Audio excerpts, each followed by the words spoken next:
Hey everyone, अगर आप मेरे चैनल पर नए हो तो प्लीज़ सब्सक्राइब माय चैनल। अपने स्टडी विद मी चैनल को सब्सक्राइब करें और मुझे सपोर्ट करें। आपकी सपोर्ट की मुझे बहुत ज़रूरत है। Thank you. आप बाकी वीडियो पे बने रहिए।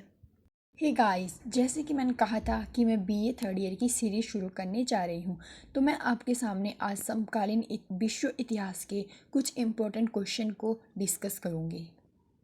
तो बने रहिए मेरे साथ आखिरी वीडियो तक।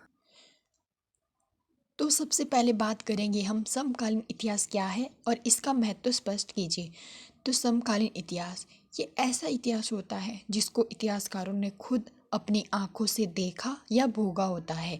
समकालीन इतिहास ने हमें इतिहासकारों से प्रत्यक्ष रूप से मिलने का मौका मिलता है। समकालीन इतिहास का आरंभ पहले विश्व युद्ध से माना जाता है। समकालीन इतिहास शीशे की तरह साफ होता है जिसमें हमें घटनाएं स्पष्ट रूप से दिखाई देती है, जिन्हें कि अलग अलग इतिहासकारों ने अलग अलग रूप से परिभाषित किया है। अब बात करते हैं समकालीन इतिहास का महत्व। हमें किसी भी चीज़ को जानने से पहले उसके महत्व के बारे में अवश्य पता होना चाहिए कि समाज पर उसका क्या महत्व था और पूरे विश्व में उसका क्या प्रभाव पड़ा। तो समकालीन इतिहास का महत्व, सबसे पहले विश्व का एकीकरण। समकालीन इतिहास का यह विशेष महत्व रहा है कि इसके दौरान विश्व में संचार तथा सूचना क्रांति का विकास हुआ, जिनका प्रयोग लोगों के द्वारा भी हो रहा था। लोग इन साधनों से एक स्थान से दूसरे स्थान पर जा रहे थे तथा एक दूसरे की संस्कृति तथा रीति रिवाजों के बारे में जान रहे थे। तो पूरा विश्व एक गांव के रूप में परिवर्तित होने लगा था। जैसे पूरे गांव में लोग मिलकर रहता है, उसी तरह पूरा विश्व एक गांव की तरह परिवर्तित हो रहा था, जिसके कारण पूरे विश्व का एकीकरण हो रहा था। लोग संचार के माध्यम से एक स्थान से दूसरे स्थान पर जाने लगे तथा एक स्थान से दूसरे स्थान से जुड़ने लगे तथा एक दूसरे की संस्कृति के बारे में भी जानने लगे। अब बात करते हैं दूसरे पॉइंट का, साम्राज्यवाद का अंत। समकालीन इतिहास से पहले इन छोटे छोटे देशों को विकसित राष्ट्रों ने गुलाम बना लिया था। इन देशों में एशिया, अफ्रीका तथा लैटिन अमेरिका इत्यादि देश शामिल थे। ये देश बड़ी बड़ी शक्तियों के गुलाम बन चुके थे। समकालीन इतिहास के दौरान इन साम्राज्यवादी शक्तियों का अंत हो चुका था। एशिया, अफ्रीका, लैटिन अमेरिका, इन देशों ने इनसे अपनी आज़ादी का लोहा मनवाया। अब बात करते हैं थर्ड पॉइंट की, जो है अंतर्राष्ट्रीय संबंधों का बढ़ना। सूचना तथा संचार क्रांति आने के कारण लोग एक दूसरे के नज़दीक आने लगे तथा एक देश के लोग दूसरे देशों में जाने लगे। इससे क्या हुआ, अंतर्राष्ट्रीय संबंधों में बढ़ोतरी हुई तथा अंतर्राष्ट्रीय संबंधों में भी सुधार होने लगा, अंतर्राष्ट्रीय संबंधों में वृद्धि होने लगी। अब बात करते हैं फोर्थ पॉइंट की, जो है विश्व का दो गुटों में बंटना। समकालीन इतिहास के दौरान दूसरे विश्व युद्ध के बाद विश्व में दो महाशक्तियां रह गई थी। जैसे कि आप सभी को पता ही होगा, अमेरिका तथा रशिया। पूरा विश्व इन दो शक्तियों के इर्द गिर्द घूम रहा था। दूसरे विश्व युद्ध के बाद इन दो गुटों में शीत युद्ध चल रहा था। अब आपको शीत युद्ध के बारे में पता ही होगा। शीत युद्ध ऐसा युद्ध होता है जो बिना अस्त्र शस्त्रों के लड़ा जाता है। यह युद्ध मानसिक रूप से तथा कूटनीतिक रूप से लड़ा जाता है। पूरे विश्व की राजनीति इन गुटों के बीच चल रही थी। अब बात करते हैं शीत युद्ध का प्रारंभ। शीत युद्ध का प्रारंभ अमेरिका और रशिया, इन दो महाशक्तियों के बीच आरंभ हुआ। ये युद्ध 1945 से 1991 तक चला। 1991 में सोवियत संघ का विघटन हो गया था। सोवियत शीत युद्ध थे, युद्ध अस्त्र शस्त्रों के बिना लड़ा गया। जो सोवियत संघ के पतन के बाद शीत युद्ध बंद हुआ। शीत युद्ध तो आपको मैंने बता ही दिया है कि जो मानसिक रूप से लड़ा जाता है तथा कूटनीतिक रूप से भी लड़ा जाता है। अब बात करते हैं सिक्स पॉइंट की, संयुक्त राष्ट्र की भूमिका। जैसे आप सभी को पता ही होगा, संयुक्त राष्ट्र की स्थापना 1945 में की गई थी, जिसका मुख्य कार्य दूसरे विश्व युद्ध के बाद जो देशों में आपसी झगड़े थे उनका निपटारा करना था। अब सेवन पॉइंट, गुट निरपेक्ष आंदोलन, नॉन अलाइनमेंट मूवमेंट। गुट निरपेक्ष आंदोलन एशिया, लैटिन अमेरिका तथा अफ्रीका के देशों ने प्रारंभ किया था। इस आंदोलन का मुख्य उद्देश्य साम्राज्यवाद, उपनिवेशवाद का अंत करना था। इस आंदोलन में जो देश शामिल थे उनका मुख्य उद्देश्य, वे किसी के कार्य में हस्तक्षेप नहीं करेंगे, विश्व शांति को बढ़ावा देंगे तथा ऐसे विचारधाराओं पर चलने वाले देशों का भी अंत करेंगे जो दूसरों को अपने विचारधारा की प्रगति के लिए खुद में सम्मिलित करना चाहता हो। अब बात करते 8th पॉइंट की, सामाजिक न्याय की स्थापना। समकालीन इतिहास के दौरान जो पूंजीपति वर्ग या जो मजदूरी वर्ग थे, मतलब कहने का तात्पर्य यह है कि समकालीन इतिहास के दौरान समाज में दो वर्ग थे, एक था पूंजीपति वर्ग, दूसरा था मजदूरी वर्ग। पूंजीपति वर्ग थे जो वो किसानों तथा मजदूर वर्गों का शोषण करते थे और उन पर बहुत अत्याचार करते थे। समकालीन इतिहास के दौरान 1917 में रूस में समाजवादी क्रांति हुई, जिसके बाद की मजदूर वर्गों का शोषण होने से बच गया और सभी वर्गों को न्याय मिल गया। अब बात करते हैं इसके निष्कर्ष की। समकालीन इतिहास में विध्वंसकारी घटनाएं घटित होती रहती थी। ये काल युद्धों और संघर्षों से भरा हुआ था। इस काल में समाजवादी विचारधारा का जबरदस्त प्रभाव पड़ा।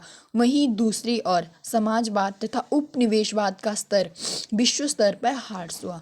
समकालीन इतिहास में तीसरी दुनिया का उत्थान हुआ, जिसमें एशिया, अफ्रीका, लैटिन अमेरिका आते हैं। इन देशों में राष्ट्रीय आंदोलन चले, क्रांतियां हुई। भारत की स्वतंत्रता इसका एक उदाहरण है। अब बात करते हैं दूसरे क्वेश्चन की, जो है इटली के एकीकरण में मेजिनी, काबूर, गैरिबल्डी का योगदान। तो जैसे कि आप सभी को पता ही होगा, इटली के एकीकरण में इनके महत्व का दिग्दर्शन इस वाक्य से भली भांति हो जाता है कि मेजिनी को इटली की आत्मा, काबूर को इटली का मस्तिष्क और गैरिबल्डी तथा विक्टर एमुनल द्वितीय को शरीर कहा जाता है। इन्होंने अपनी मातृभूमि इटली की पराधीनता की जंजीरें काट डाली और देश के एकीकरण के कार्य को संपूर्ण किया। उपयुक्त चारों महान देशभक्तों ने इस कार्य को संपन्न करने के लिए अपनी संपूर्ण शक्ति लगा दी थी। अब बात करते हैं इटली के एकीकरण की दिशा में प्रमुख कार्य। इटली के राष्ट्रवादियों ने स्थान स्थान पर कार्बोनेरी नामक गुप्त समितियां स्थापित की थी। इन समितियों की बैठक रात में होती थी। ये देश के सभी इस कार्बोनेरी समितियों में देश के सभी मुख्य नेता शामिल थे। कार्बोनेरी का मुख्य उद्देश्य था विदेशियों को इटली से बाहर निकालना तथा वैधानिक स्वतंत्रता की स्थापना करना। इटली के एकीकरण में कार्बोनेरी का स्थान भी महत्वपूर्ण है। अब बात करते हैं इटली के एकीकरण में मेजिनी का योगदान। जिस समय कार्बोनेरी समितियां राष्ट्रीय एकीकरण में प्रयासरत थी, उसी समय इटली की राजनीति में मेजिनी नामक देशभक्त का उदय हुआ, जिसने इटली के एकीकरण के लिए अपना जीवन अर्पित कर दिया। वह कार्बोनेरी का सदस्य रह चुका था। 1830 ईस्वी में उसने इटली के राज्यों में होने वाले क्रांतियों में नेतृत्व किया। उसने इटली की जनता को संदेश दिया तथा राष्ट्रीय जीवन में चेतना जागृत की। 1830 ईस्वी तक की असफलताओं से मेजिनी ने दो निष्कर्ष निकाले। पहला था, वो मानता था इटली का सबसे बड़ा शत्रु ऑस्ट्रिया है। नंबर 2, एकीकरण को पूरा करने के लिए कार्बोनेरी अपर्याप्त है। इन निष्कर्षों के आधार पर मेजिनी ने युवा इटली नामक दल का गठन किया। इसकी सहायता से उसने देश में जागरण का कार्य प्रारंभ किया और इटली की जनता को समझाया कि बनावटी राजनीतिक सीमाओं के द्वारा हमारे देश के टुकड़े कर दिए गए हैं, किंतु इटली एक राष्ट्र है, उसमें एकता है। उस एकता को जीवित रखना इटली के प्रत्येक नागरिक का कर्तव्य है। मेजिनी का कथन था कि जब तक कार्य और उद्देश्य अलग अलग है, तब तक सफलता अनिश्चित है। 1848 की प्रसिद्ध क्रांति से संपूर्ण यूरोप महाद्वीप प्रभावित हुआ। मेटरनिक का पतन सुनकर मार्च 1848 में इटली वासियों ने मेजिनी के नेतृत्व में स्वतंत्रता की घोषणा कर दी। मेजिनी ने पोप की राजधानी रोम में गणतंत्र की स्थापना की किंतु फ्रांस के राष्ट्रपति लुई नेपोलियन ने सेना भेजकर पोप की सहायता की। मेजिनी पराजित हो गया और पोप को पुनः संतुष्ट कर दिया। मेजिनी पराजित होकर स्विट्जरलैंड भाग गया। अब बात करते हैं इटली के एकीकरण में काबूर का योगदान। तो इटली के राज्य पिडामोंट के शासक विक्टर इम्मानुएल कॉन्ट की यह इच्छा थी कि इटली का एकीकरण पिडामोंट के नेतृत्व में पूरा होना चाहिए। उनके प्रधानमंत्री काबूर का भी यही विचार था। काबूर राजतंत्र का समर्थक था, कूटनीतिज्ञ तथा दूरदर्शी नेता था। इटली के एकीकरण में उसने अग्रलिखित कार्य किए। नंबर ए, सर्वप्रथम काबूल ने इटली की समस्या को अंतर्राष्ट्रीय स्तर पर उठाने का प्रयास किया।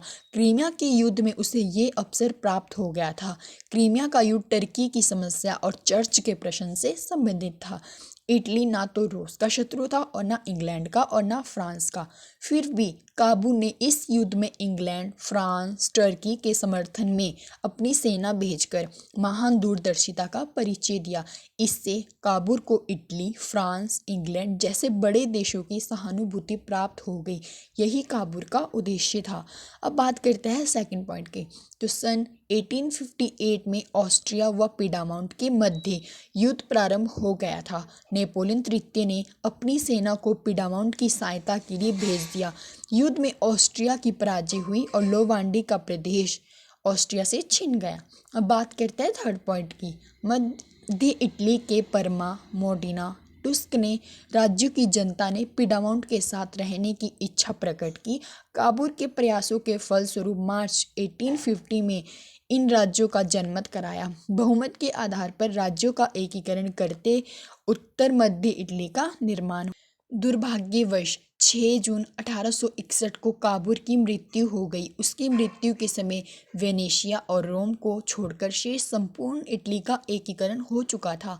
मरते समय काबूल ने कहा था, अब सब सुरक्षित है, इटली का निर्माण हो चुका है। अब बात करते हैं इटली के एकीकरण में गैरबाल्डी का योगदान। इटली, सिसिली, नेपल्स राज्यों की जनता ने भी विद्रोह कर दिया।